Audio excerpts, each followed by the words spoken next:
شروع اللہ کا نام لے کر جو بڑا مہربان نہایت رحم والا ہے۔ الف لام میم۔ اہل روم مغلوب ہو گئے نزدیک کے ملک میں، اور وہ مغلوب ہونے کے بعد عنقریب غالب آ جائیں گے چند ہی سال میں۔ پہلے بھی اور بعد میں بھی اللہ ہی کا حکم ہے، اور اس روز مومن خوش ہو جائیں گے، یعنی اللہ کی مدد سے وہ جسے چاہتا ہے مدد دیتا ہے، اور وہی تو غالب ہے، بڑا مہربان ہے۔ یہ اللہ کا وعدہ ہے، اللہ اپنے وعدے کے خلاف نہیں کرتا، لیکن اکثر لوگ نہیں جانتے۔ یہ لوگ دنیا کی ظاہری زندگی کو جانتے ہیں اور آخرت کی طرف سے غافل ہیں۔ کیا انہوں نے اپنے دل میں غور نہیں کیا کہ اللہ نے آسمانوں اور زمین کو اور جو کچھ ان دونوں کے درمیان ہے ان کو حکمت سے اور ایک وقت مقرر تک کے لیے پیدا کیا ہے؟ اور بہت سے لوگ اپنے پروردگار سے ملنے کے منکر ہیں۔ کیا ان لوگوں نے ملک میں سیر نہیں کی؟ سیر کرتے تو دیکھ لیتے کہ جو لوگ ان سے پہلے تھے ان کا انجام کیسا ہوا۔ وہ ان سے زور و قوت میں کہیں زیادہ تھے، اور انہوں نے زمین کو جوتا اور اس کو اس سے زیادہ آباد کیا تھا جو انہوں نے آباد کیا، اور ان کے پاس ان کے پیغمبر نشانیاں لے کر آتے رہے۔ تو اللہ ایسا نہ تھا کہ ان پر ظلم کرتا، بلکہ وہی اپنے آپ پر ظلم کرتے تھے۔ پھر جن لوگوں نے برائی کی ان کا انجام بھی برا ہوا، اس لیے کہ وہ اللہ کی آیتوں کو جھٹلاتے اور ان کی ہنسی اڑاتے رہے تھے۔ اللہ ہی خلقت کو پہلی بار پیدا کرتا ہے، پھر وہی اس کو دوبارہ پیدا کرے گا، پھر تم اسی کی طرف لوٹ کر جاؤ گے۔ اور جس دن قیامت برپا ہوگی گناہگار نا امید ہو جائیں گے، اور ان کے بنائے ہوئے شریکوں میں سے کوئی ان کا سفارشی نہ ہوگا، اور وہ اپنے شریکوں سے منکر ہو جائیں گے۔ اور جس دن قیامت برپا ہوگی اس روز وہ الگ الگ فرقے ہو جائیں گے۔ تو جو لوگ ایمان لائے اور عمل نیک کرتے رہے وہ بہشت کے باغ میں خوشحال ہوں گے، اور جنہوں نے کفر کیا اور ہماری آیتوں اور آخرت کی پیشی کو جھٹلایا وہ عذاب میں گرفتار کر کے لائے جائیں گے۔ تو جس وقت شام ہو اور جس وقت صبح ہو اللہ کی تسبیح کرو، یعنی نماز پڑھو، اور آسمانوں اور زمین میں اسی کی تعریف ہے۔ اور تیسرے پہر بھی اور جب دوپہر ہو اس وقت بھی نماز پڑھا کرو۔ وہی زندہ کو مردے سے نکالتا ہے اور وہی مردے کو زندہ سے نکالتا ہے، اور وہی زمین کو اس کے مرنے کے بعد زندہ کرتا ہے، اور اسی طرح تم دوبارہ زمین میں سے نکالے جاؤ گے۔ اور اسی کی نشانیوں میں سے ہے کہ اس نے تمہیں مٹی سے پیدا کیا، پھر اب تم انسان ہو کر جا بجا پھیل رہے ہو۔ اور اسی کی نشانیوں میں سے ہے کہ اس نے تمہارے لیے تمہاری ہی جنس کی عورتیں پیدا کی تاکہ ان کی طرف مائل ہو کر آرام حاصل کرو، اور تم میں محبت اور مہربانی پیدا کر دی۔ جو لوگ غور کرتے ہیں ان کے لیے ان باتوں میں بہت سی نشانیاں ہیں۔ اور اسی کی نشانیوں میں سے ہے آسمانوں اور زمین کا پیدا کرنا، اور تمہاری زبانوں اور رنگوں کا جدا جدا ہونا۔ اہل دانش کے لیے ان باتوں میں بہت سی نشانیاں ہیں۔ اور اسی کی نشانیوں میں سے ہے تمہارا رات اور دن میں سونا اور اس کے فضل کا تلاش کرنا۔ جو لوگ سنتے ہیں ان کے لیے ان باتوں میں بہت سی نشانیاں ہیں۔ اور اسی کی نشانیوں میں سے ہے کہ وہ تم کو خوف اور امید دلانے کے لیے بجلی دکھاتا ہے، اور آسمان سے بارش برساتا ہے، پھر زمین کو اس کے مر جانے کے بعد زندہ و شاداب کر دیتا ہے۔ عقل والوں کے لیے ان باتوں میں بہت سی نشانیاں ہیں۔ اور اسی کی نشانیوں میں سے ہے کہ آسمان اور زمین اس کے حکم سے قائم ہے، پھر جب وہ تم کو زمین میں سے نکلنے کے لیے آواز دے گا تو تم جھٹ نکل پڑو گے۔ اور آسمانوں اور زمین میں جتنے فرشتے اور انسان وغیرہ ہیں اسی کے مملوک ہیں، اور تمام اس کے فرما بردار ہیں۔ اور وہی تو ہے جو خلقت کو پہلی دفعہ پیدا کرتا ہے، پھر اسے دوبارہ پیدا کرے گا، اور یہ اس کو بہت آسان ہے۔ اور آسمانوں اور زمین میں اس کی شان نہایت بلند ہے، اور وہ غالب ہے، حکمت والا ہے۔ وہ تمہارے لیے تمہارے ہی حال کی ایک مثال بیان فرماتا ہے کہ بھلا جن غلاموں کے تم مالک ہو وہ اس مال میں جو ہم نے تم کو عطا فرمایا ہے تمہارے شریک ہیں، اور کیا تم اس میں ان کو اپنے برابر مالک سمجھتے ہو؟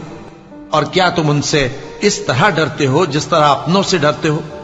اس طرح ہم عقل والوں کے لیے اپنی آیتیں کھول کھول کر بیان کرتے ہیں، مگر جو ظالم ہیں وہ بے سمجھے اپنی خواہشوں کے پیچھے چلتے ہیں۔ تو جس کو اللہ گمراہ رہنے دے اسے کون ہدایت دے سکتا ہے؟ اور ان کا کوئی مددگار نہیں۔ سو تم ایک طرف کے ہو کر دین الہی پر سیدھا رخ کیے چلتے رہو، اور اللہ کی فطرت کو جس پر اس نے لوگوں کو پیدا کیا ہے اختیار کیے رہو۔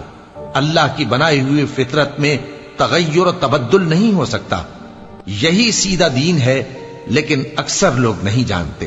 مومنو، اسی اللہ کی طرف رجوع کیے رہو اور اس سے ڈرتے رہو، اور نماز قائم کرتے رہو، اور مشرکوں میں نہ ہونا، اور نہ ان لوگوں میں ہونا جنہوں نے اپنے دین کو ٹکڑے ٹکڑے کر دیا اور خود بھی فرقے فرقے ہو گئے۔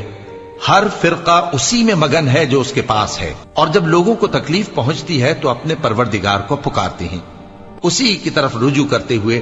پھر جب وہ ان کو اپنی رحمت کا مزہ چکھاتا ہے تو ایک فریق ان میں سے اپنے پروردگار کے ساتھ شرک کرنے لگتا ہے، تاکہ جو ہم نے ان کو بخشا ہے اس کی ناشکری کریں۔ سو خیر، فائدے اٹھا لو، ان قریب تم کو اس کا انجام معلوم ہو جائے گا۔ کیا ہم نے ان پر کوئی ایسی دلیل نازل کی ہے کہ پھر وہ ان کو اللہ کے ساتھ شرک کرنا بتاتی ہے؟ اور جب ہم لوگوں کو اپنی رحمت کا مزہ چکھاتے ہیں تو وہ اس سے خوش ہو جاتی ہیں، اور اگر ان کے اعمال کے سبب جو ان کے ہاتھوں نے آگے بھیجے ہیں انہیں کوئی تکلیف پہنچے تو نا امید ہو کر رہ جاتے ہیں۔ کیا انہوں نے نہیں دیکھا کہ اللہ ہی جس کے لیے چاہتا ہے رزق فراخ کرتا ہے اور جس کے لیے چاہتا ہے تنگ کرتا ہے؟ بے شک اس میں ایمان لانے والوں کے لیے نشانیاں ہیں۔ تو اہل قرابت اور محتاجوں اور مسافروں کو ان کا حق دیتے رہو۔ جو لوگ اللہ کی رضا کے طالب ہیں یہ ان کے حق میں بہتر ہے، اور یہی لوگ کامیابی حاصل کرنے والے ہیں۔ اور جو سود تم دیتے ہو کہ وہ لوگوں کے مال میں بڑھے تو اللہ کے نزدیک تو وہ بڑھتا بھی نہیں، اور جو تم زکوٰۃ دیتے ہو اللہ کی رضامندی طلب کرتے ہوئے تو وہ موجب برکت ہے، اور ایسے ہی لوگ اپنے مال کو کئی گنا کرنے والے ہیں۔ اللہ ہی تو ہے جس نے تم کو پیدا کیا، پھر اس نے تم کو رزق دیا، پھر وہ تمہیں موت دے گا، پھر زندہ کرے گا۔ بھلا تمہارے بنائے ہوئے شریکوں میں بھی کوئی ایسا ہے جو ان کاموں میں سے کچھ کر سکے؟ وہ پاک ہے اور اس کی شان ان کے شریکوں سے بلند ہے۔ خشکی اور تری میں لوگوں کے اعمال کے سبب فساد پھیل گیا ہے، تاکہ اللہ ان کو ان کے بعض اعمال کا مزہ چکھائے۔ عجب نہیں کہ وہ باز آ جائیں۔ کہہ دو کہ ملک میں چلو پھرو اور دیکھو کہ جو لوگ تم سے پہلے تھے ان کا کیسا انجام ہوا ہے۔ ان میں زیادہ تر مشرک ہی تھے۔ تو اس روز سے پہلے جو اللہ کی طرف سے آ کر رہے گا اور رک نہیں سکے گا، سیدھے دین کے رستے پر سیدھا رخ کیے چلتے رہو، کہ اس روز سب لوگ منتشر ہو جائیں گے۔ جس شخص نے کفر کیا تو اس کے کفر کا ضرر اسی کو ہے، اور جس نے نیک عمل کیے تو ایسے لوگ اپنے ہی لیے آرامگاہ درست کرتے ہیں، تاکہ جو لوگ ایمان لائے اور نیک عمل کرتے رہے ان کو اللہ اپنے فضل سے بدلہ دے۔ بے شک وہ کافروں کو دوست نہیں رکھتا۔ اور اسی کی نشانیوں میں سے ہے کہ وہ ہواؤں کو بھیجتا ہے کہ خوشخبری دیتی ہیں تاکہ تم کو اپنی رحمت کے مزے چکھائے، اور تاکہ اس کے حکم سے کشتیاں چلیں، اور تاکہ تم اس کے فضل سے روزی طلب کرو، اور تاکہ تم شکر کرو۔ اور ہم نے تم سے پہلے بھی پیغمبر بھیجے تو وہ ان کے پاس نشانیاں لے کر آئے، سو جو لوگ نافرمانی کرتے تھے ہم نے ان سے بدلہ لے کر چھوڑا، اور مومنوں کی مدد ہم پر لازم تھی۔ اللہ ہی تو ہے جو ہواؤں کو بھیجتا ہے تو وہ بادل کو ابھارتی ہیں، پھر اللہ اس کو جس طرح چاہتا ہے آسمان میں پھیلا دیتا اور تہ بتہ کر دیتا ہے۔ پھر تم دیکھتے ہو کہ اس کے بیچ میں سے بارش کی بوندیں نکلنے لگتی ہیں، پھر جب وہ اپنے بندوں میں سے جن پر چاہتا ہے اسے برسا دیتا ہے تو اسی وقت وہ خوش ہو جاتی ہیں، جبکہ وہ اس کے برسنے سے پہلے یقیناً نا امید ہو رہے تھے۔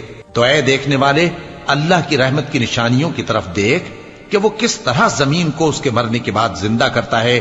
بے شک وہ مردوں کو زندہ کرنے والا ہے اور وہ ہر چیز پر قادر ہے۔ اور اگر ہم ایسی ہوا بھیجیں کہ وہ اس کے سبب کھیتی کو دیکھیں کہ زرد ہو گئی ہے تو اس کے بعد وہ ناشکری کرنے لگ جائیں، تو تم مردوں کو بات نہیں سنا سکتے، اور نہ بہروں کو جب وہ پیٹ پھیر کر لوٹ جائیں آواز سنا سکتے ہو، اور نہ اندھوں کو ان کی گمراہی سے نکال کر راہ راست پر لا سکتے ہو۔ تم تو انہی لوگوں کو سنا سکتے ہو جو ہماری آیتوں پر ایمان لاتے ہیں، سو وہی فرما بردار ہیں۔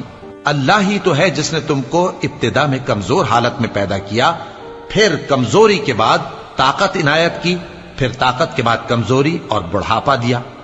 وہ جو چاہتا ہے پیدا کرتا ہے، اور وہ صاحب علم ہے، صاحب قدرت ہے۔ اور جس روز قیامت برپا ہوگی گناہگار قسمیں اٹھائیں گے کہ وہ دنیا میں ایک گھڑی سے زیادہ نہیں رہے تھے، اسی طرح وہ اوندھائے جاتے تھے۔ اور جن لوگوں کو علم اور ایمان دیا گیا تھا وہ کہیں گے کہ اللہ کی کتاب کے مطابق تم قیامت تک رہے ہو، اور یہ قیامت ہی کا دن ہے، لیکن تم کو اس کا یقین ہی نہ تھا۔ تو اس روز ظالم لوگوں کو ان کا عذر کچھ فائدہ نہ دے گا اور نہ ان سے توبہ قبول کی جائے گی. اور ہم نے لوگوں کے سمجھانے کے لیے اس قرآن میں ہر طرح کی مثال بیان کر دی ہے. اور اگر تم ان کے سامنے کوئی نشانی پیش کرو تو یہ کافر کہہ دیں گے کہ تم تو جھوٹے ہو. اسی طرح اللہ ان لوگوں کے دلوں پر جو سمجھ نہیں رکھتے مہر لگا دیتا ہے. پس تم جمے رہو، بے شک اللہ کا وعدہ سچا ہے. اور دیکھو جو لوگ یقین نہیں رکھتے وہ تمہیں اکھاڑ نہ دیں.